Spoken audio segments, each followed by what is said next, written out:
Hi అండి, అందరికీ నమస్తే. నేను మీ కుక్ బుక్. ఈరోజు మన కుక్ బుక్లో నుండి ఒక హెల్తీ దోశ రెసిపీని చేసుకుందాం. అదే రాగి దోశ. రాగి దోశ తయారు చేసుకోవడానికి ఒక గిన్నెలో 1 కప్పు మినపప్పు వేసుకుని అందులో వాటర్ పోసుకుని శుభ్రంగా వాష్ చేసుకుని 4-5 గంటలు నానబెట్టుకోవాలి. నానబెట్టిన పప్పుని గ్రైండర్లో వేసుకుని మెత్తగా అయ్యేలా రుబ్బుకోవాలి. మనం గ్రైండ్ చేసుకున్న పిండినంతా కూడా ఒక బౌల్లో వేసుకోవాలి. తర్వాత ఏ కప్పుతో అయితే మనం మినపప్పు వేసుకున్నామో అదే కప్పుతో ఒక 3 కప్పుల బియ్యం పిండిని వేసుకోవాలి.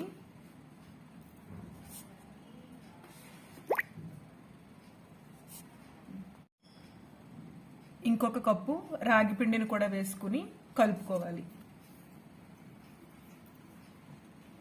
ఎక్కడ ఉండలు లేకుండా కలుపుకోవాలి. అవసరమైతే మధ్య మధ్యలో కొన్ని వాటర్ పోసుకుంటూ కలుపుకోవచ్చు. వాటర్ మరీ ఎక్కువ కాదండి, ఒక చిన్న గ్లాసు వాటర్ పోసుకుని ఈ గ్లాసుతో కలుపుకోవాలి.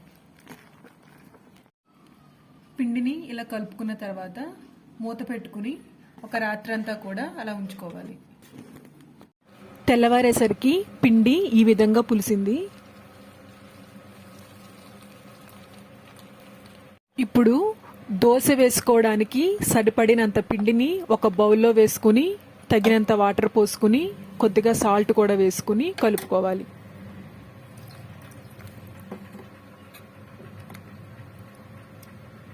పిండిని మరీ పలుచగా కలుపుకోకూడదు. ఇక్కడ చూపిస్తున్న విధంగా కలుపుకోండి. ఇప్పుడు స్టవ్ ఆన్ చేసి ప్యాన్ పెట్టుకుని ఉల్లిపాయని మధ్యకు కట్ చేసి ప్యాన్ అంతా రుద్దాలి. దోసపిండిని ప్యాన్ అంతా స్ప్రెడ్ అయ్యేలా పల్చిగా వేసుకుని ఆయిల్ వేసుకుంటూ దోరగా కాలనివ్వాలి.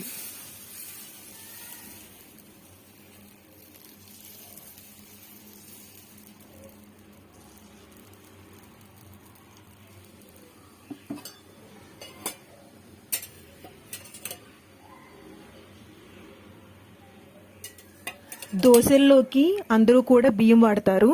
నేను ఇక్కడ రేషన్ బియ్యాన్ని పిండి పట్టించి వాడుతున్నాను. ఒకవేళ రేషన్ బియ్యం తినకపోతే ఎవరైనా ఇలా పిండి పట్టించుకుని వాడుకోవచ్చు. ఇది హెల్తీగా ఉంటుంది, ఇంకా ఖర్చు కూడా తగ్గుతుంది.